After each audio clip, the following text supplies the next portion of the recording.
Hello दोस्तों, स्वागत है आपका हमारे YouTube channel web developer tutorial में। ये हमारा CSS3 से रिलेटेड 52 ट्यूटोरियल है जिसमें आप CSS की एनिमेशन प्रॉपर्टी देखने वाले हैं।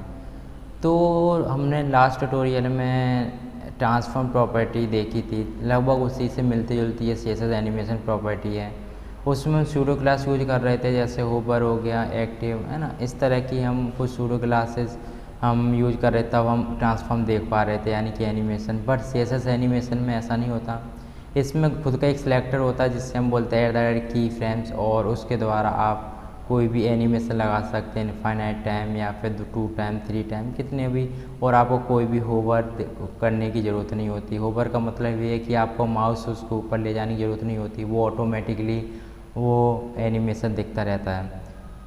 तो एग्जांपल दिखाता हूँ आपको मैं क्या बताना चाह रहा हूँ एक्चुअली में। तो देखो, जो मैंने एनिमेशन ले रखा है इसमें देखो मैंने विड्थ इंक्रीज कराया हुआ है ओनली बस, और कुछ नहीं कराया हुआ। 200 से 300 पिक्सल विड्थ रखा हुआ है। देखो इसका मतलब क्या है, देखो मैं इस पर होवर कर रहा हूँ तो कुछ भी उससे मतलब नहीं है। देखो अगर मैं इसे कर लूँ तो अपने आप वो एनिमेशन होता रहेगा इनफाइनाइट रहता। तो ये मेरा एक एनिमेशन है। देखो आपको CSS एनिमेशन प्रॉपर्टी जो लिखा हुआ है इस पर भी देखो एनिमेशन हो रखा है। तो सिंपली आप क्या करोगे कि पेज रिफ्रेश जैसे ही करोगे आपको एनिमेशन देखने को मिलेगा, कोई भी होवर करने की ज़रूरत नहीं होती। तो इसकी कुछ वैल्यू होती हैं जो मैं आपको बताने जा रहा हूँ। तो इसकी कुछ वैल्यू होती हैं CSS एनिमेशन की। फर्स्ट इज एनिमेशन नेम, यानी कि आप उस एनिमेशन का नेम क्या देना चाहते हो, जहाँ पे एक्चुअली जिस एलिमेंट पर जिस डिप पर आप होवर मतलब एनिमेशन देना चाह रहे हो।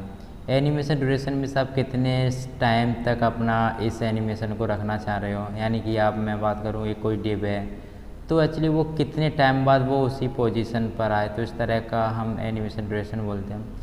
एनिमेशन टाइमिंग फंक्शन, तो इसमें कुछ वैल्यू होती हैं जो कि हम आगे देख लेंगे, जैसे इजी इन इजी आउट। ठीक है। एनिमेशन डिले मीन्स आप जैसे पेज रिफ्रेश करो तब आप कितने टाइम बाद वो एनिमेशन देखने को मिला, 2 सेकेंड 3 सेकेंड बाद, कितने सेकेंड बाद। ठीक है, मतलब कि जैसे आपने डिले दे दिया 2 सेकेंड का, ठीक है, 2 सेकेंड आपने डिले दे दिया, फिर उसके बाद आपने रिफ्रेश किया फिर, तो वो जो एनिमेशन दिखेगा वो 2 सेकेंड के बाद दिखेगा। एनिमेशन इटरेशन काउंट मीन्स इसमें आप कितने बार उस एनिमेशन देखना चाहते हो, 3 टाइम 2 टाइम 3 4 टाइम। इसमें बेसिकली जो सबसे मोस्ट वैल्यू यूज की जाती है वो की जाती है इनफाइनाइट, यानी कि वो हमेशा के लिए चलता रहेगा। जब भी आप पेज पे रहोगे उस वेब पेज पर और वो एनिमेशन आपको हमेशा के लिए दिखेगा। एनिमेशन डायरेक्शन, इसमें कुछ वैल्यू होती है, अल्टरनेट रिवर्स, इस तरह कुछ वैल्यू होती है, उनको हम जान लेंगे अभी। और एनिमेशन एक शॉर्ट हैंड प्रॉपर्टी की तरह काम करती है। इसमें ये सारी वैल्यू को एक लाइन में ही दे सकते हैं। तो इस तरह से हम इन प्रॉपर्टी का यूज कर सकते हैं। देखो मैं बताना, और इसके साथ एक और बात बताना चाहूँगा कि ये जो हम प्रॉपर्टी यूज करते हैं इसके साथ एक इसका खुद का की फ्रेम सिलेक्टर होता है जो कि मोस्ट इम्पोर्टेंट है। इसके बिना ये प्रॉपर्टी काम नहीं करती। एनिमेशन नेम, यहाँ पे आपको एनिमेशन नेम देना होता है। देखो जहाँ पे जो मैंने बताया था ना एनिमेशन नेम, इस एनिमेशन को आपको यहाँ पे पास कराना होता है। और इसमें 2 पैरामीटर और होते हैं, फ्रॉम और टू, यानी कि आप कहाँ से कहाँ तक रखना चाह रहे हो। यानी कि कोई किसी भी डिव है उसकी 200 बिट्स है, आप उसे 300 बिट कर सकते हैं 2 के अंदर जाके, यानी कि आप बिट दीजिए 300 तो बस की जो एनिमेशन बिट दिखेगी 2 के लिए वो आपको 100% दिखेगी। जैसे मैंने आपको बताया था ना कि जो मेरा एनिमेशन हो रहा था वो बड़ा हो रहा था, तो वहाँ पर 2 में जाके बिट को बढ़ा दिया है। ठीक है। अब देखो इसी चीज़ को मैं दूसरे तरीके से भी लिख सकता हूँ, 0% यानी कि फ्रॉम, और 100% यानी 0 to 100% जाओ।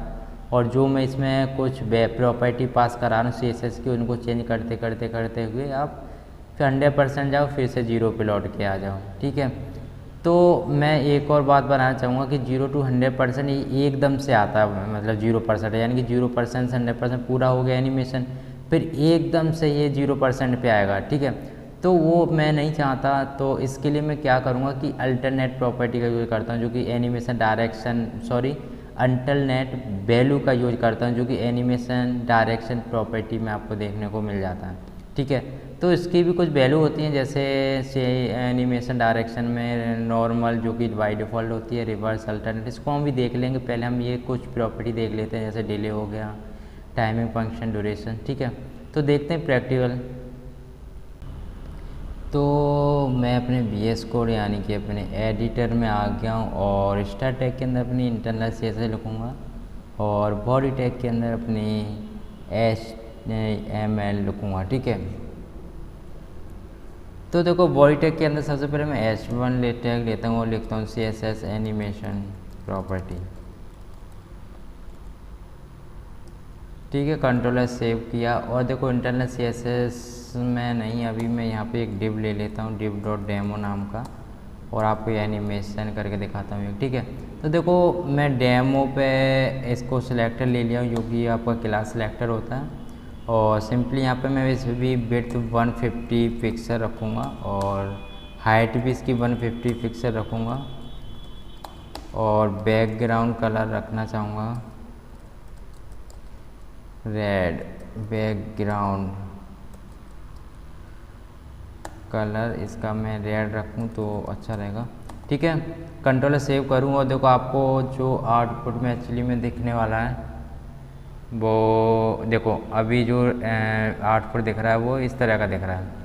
तो अगर मैं इसमें एनिमेशन देना चाहूँ थोड़ा सा, देखो अगर सबसे पहले मुझे एनिमेशन नेम दूँ, यानी कि मुझे एनिमेशन नेम पास कराना पड़ेगा। आप इस मतलब इस डिव को एनिमेशन जो दोगे किस नाम से दोगे। ठीक है, तो यहाँ पे देखो सिंपली एनिमेशन नेम पर जाके और मैं लिख लेता हूँ माई एनिमेशन, कंट्रोलर सेव करूँ माई एनिमेशन में, और देखो अभी कुछ नहीं होगा फ़िलहाल। और अभी देखो मैं @ की फ्रेम कर लेता हूँ, की फ्रेम्स और माई एनिमेशन। यहाँ पे देखो मैंने नाम पास कर दिया अपना एनिमेशन, और पहले मैं फ्रॉम वाला पहली जो मेरी स्टाइल है उसको यूज करके बता रहा हूँ। ठीक है, विड्थ और इसमें मैं 200 पिक्सल करता हूँ, 150 पिक्सल, और हाइट रखता हूँ 150 पिक्सल।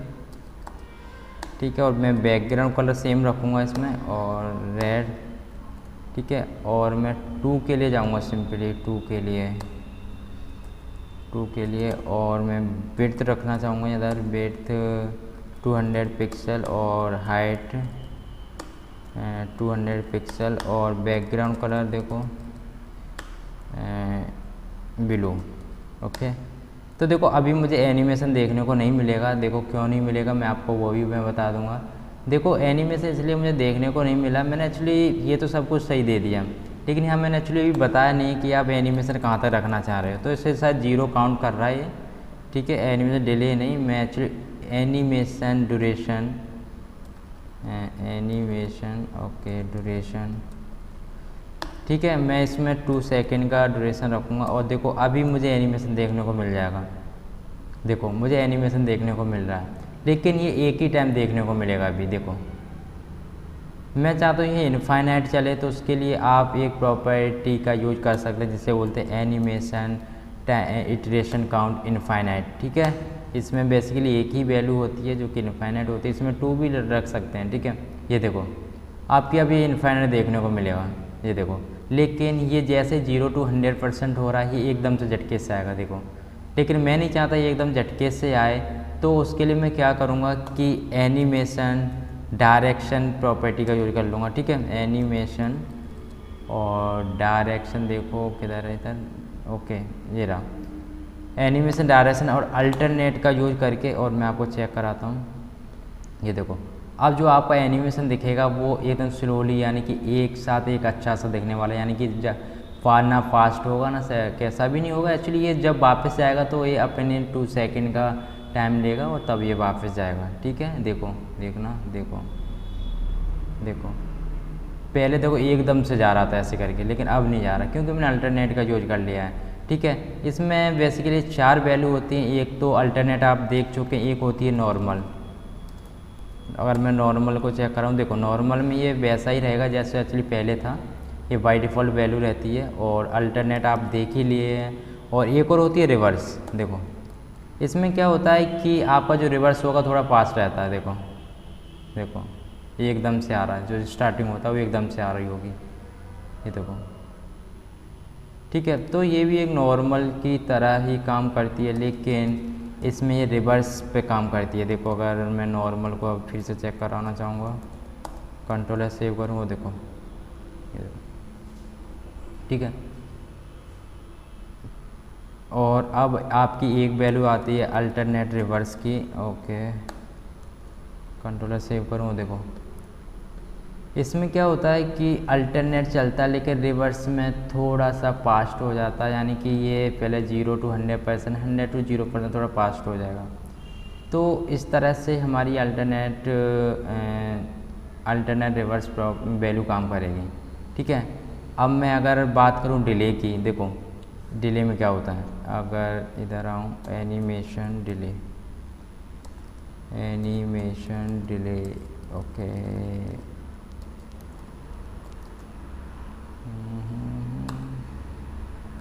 3 सेकेंड, ठीक है। मैंने देखो एनिमेशन डिले दे दिया 3 सेकेंड का। और अगर मैं आपको फिर से चेक कराऊँ तो देखो आपको मैं जैसे रिफ्रेश पेज करूँगा वो 3 सेकेंड में आपको एनिमेशन देखने को मिलेगा। देखो मैं फिर से रिफ्रेश करता हूँ, काउंट करो 1 2 3, ये देखो एनिमेशन आपको देखने को मिल गया। लेकिन आपको एकदम से जब ज़्यादा मिल रहा है तो यहाँ पे सिंपली अल्टरनेट करिए ताकि आपको अच्छे से एनिमेशन दिखे। ये सबसे ज़्यादा प्रॉपर्टी वैल्यू यूज होती है एनिमेशन में। ये देखो जब हम एनिमेशन देते हैं तो इनफाइनाइट एंड अल्टरनेट का ही यूज करते हैं ज़्यादातर, ठीक है। अब मैं बात करूँ डिले मेरा हो गया है। और एक और आता है आपका एनिमेशन टाइमिंग फंक्शन। देखो इसमें क्या होता है, इसमें बेसिकली 4 वैल्यू ही यूज की जाती हैं ज़्यादातर। और मैं आपको सबसे पहली वैल्यू की बात करूँ ईजी की, ये देखो 4 वैल्यू यूज की जाती हैं बेसिकली, ईजी इन आउट और ईजी आउट। तो इनका मैं मतलब पहले समझा देता हूँ तब आपको ये प्रॉपर्टी इस वैल्यू को यूज करना बताऊँगा। तो मैं फिर से उसी पीपीटी में आ गया हूँ और देखो आपको मैं चेक कर रहा हूँ। ये तो आपका सिलेक्टर जो मैंने एक्चुअली में यूज़ किया था, की फ्रेम और एनिमेशन नेम दिया था फ्रॉम टू, यानी कहाँ से कहाँ तक रखना चाह रहे हो, ठीक है। देखो और मैंने जो एनिमेशन डायरेक्शन में कुछ वैल्यू होती है, normal, reverse, alternate reverse. Alternate का बहुत यूज किया जाता है, रिवर्स एक नॉर्मल की तरह ही काम करती है। लेकिन इसमें ये होता है कि रिवर्स में जो भी आपका स्टार्टिंग एकदम ऐसे हो जाता है, फास्ट होता है, फिर सेकंड धीरे से स्लोली रहता है। और अल्टरनेट में तो आप देख ही चुके हैं कि एकदम मस्त वाला दिखता है। और अल्टरनेट रिवर्स में क्या रहता है कि आपको अल्टरनेट दिखेगा बट रिवर्स में थोड़ा फास्ट दिख जाता है, ठीक है। अब देखो मैं बात कर रहा था ईजी इन और ईजी आउट की, और मैं इधर आऊँ, ठीक है। देखो एनिमेशन टाइमिंग फंक्शन में क्या होता है, ईजी का मतलब ये होता है कि स्टार्ट स्लोली होता है फिर थोड़ा फास्ट हो जाता है, जो एंडिंग रहती है उसकी वो थोड़ी स्लोली रहती है, ठीक है।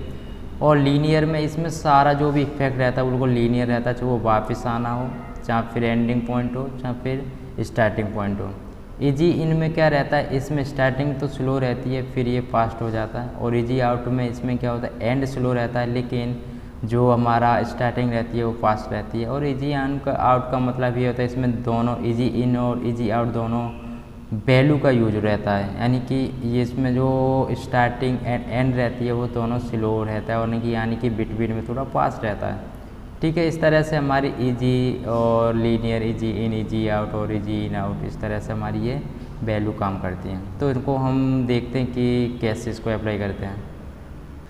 तो देखो मैंने ईजी तो यहाँ पे लिख के रखा है, इसी को पहले चेक कराते हैं। तो देखो आपका जो हो रहा है ये ईजी हो रहा है, यानी कि पहले तो थोड़ा सा, ये देखो इस तरह से आपका ईजी हो रहा है, पहले से थोड़ा स्लोली, फिर थोड़ा फास्ट हो जाता है, फिर थोड़ा स्लो हो जाता है। इस तरह से हमारा ईजी ये काम कर रहा है। और लीनियर में तो सब कुछ सेम रहता है। देखो आपको अगर मैं चेक कराऊँ तो लीनियर में फुल को सेम रहता है। और देखो ये बिल्कुल एक ही स्पीड में चलेगा अपने आप को। और ये देखो, ठीक है, आप इसे किसी कहीं भी किधर भी यूज कर सकते हैं। जी इन की बात करूं तो देखो ये जी इन, और कंट्रोल सेव करूं तो आपको देखो चेक कराऊं, ये देखो ओके, मैं इसको थोड़ा पास करता हूं, ये देखो, ठीक है। अभी कोई नहीं पता चल रहा होगा कि जी इन जी आउट में कुछ डिफरेंस, बट इसमें डिफरेंस है स्लो एंड फास्ट का, और कुछ डिफरेंस नहीं आता, ठीक है। तो हम एक काम करते हैं, इससे 0 to 100% भी करके देख लेते हैं इधर आके, और 0% to 100%। कंट्रोल सेव करूँ, देखो आपको फिर चेक कराऊँ तो देखो आपको ये ही देखने को मिल जाएगा।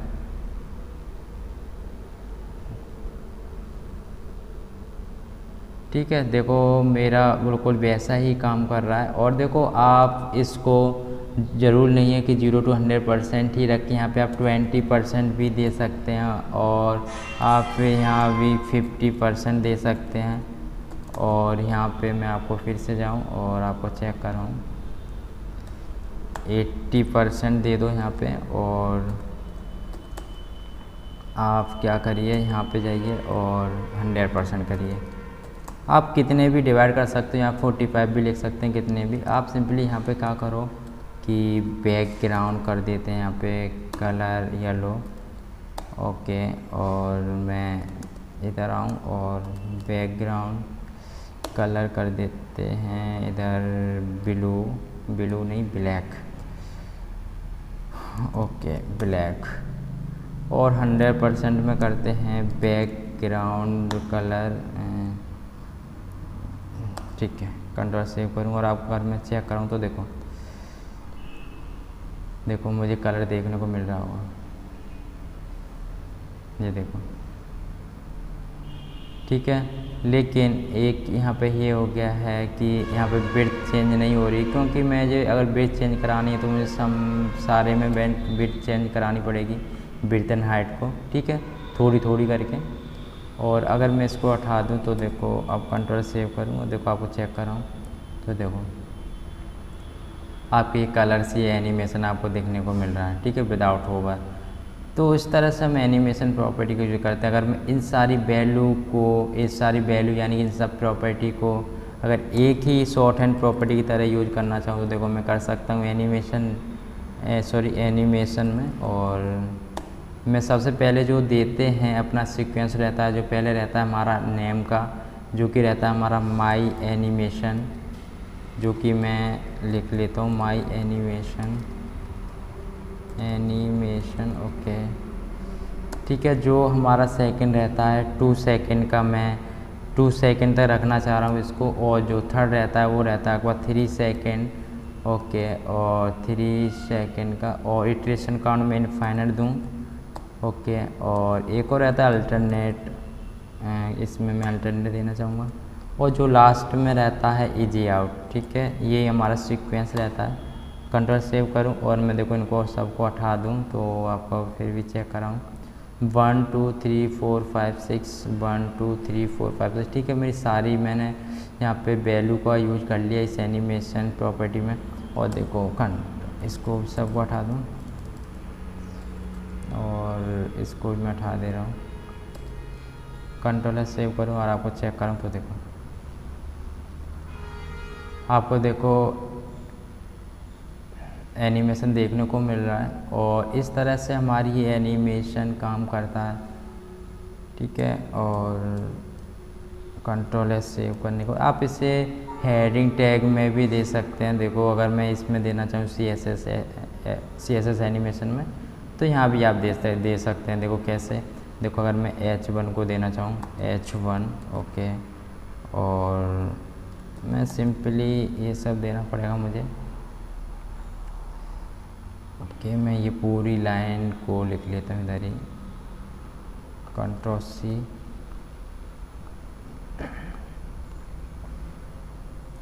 कंट्रोल भी। लेकिन मुझे बैकग्राउंड कलर मिलेगा, एक्चुअली कलर नहीं मिलने वाला, क्योंकि मैं बैकग्राउंड कलर दिया हूँ इस माई एनिमेशन में, ठीक है। देखो देखने को मिल रहा है, लेकिन ये बहुत गंदा दिख रहा है। तो एक काम करता हूँ, मैं नहीं रहने देते हैं और माई एनिमेशन की जगह हेडिंग लिख लेता हूँ, सिंपली हेडिंग, ओके।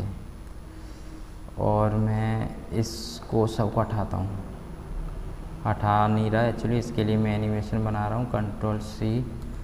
और इसके लिए मैं कंट्रोल वी करूँ और मैं कलर में जाऊँ, ओके।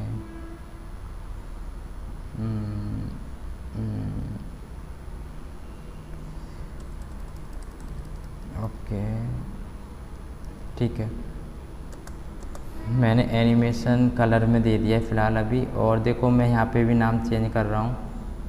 आप एक बात ध्यान रखना है यहाँ पे एनिमेशन और हेडिंग,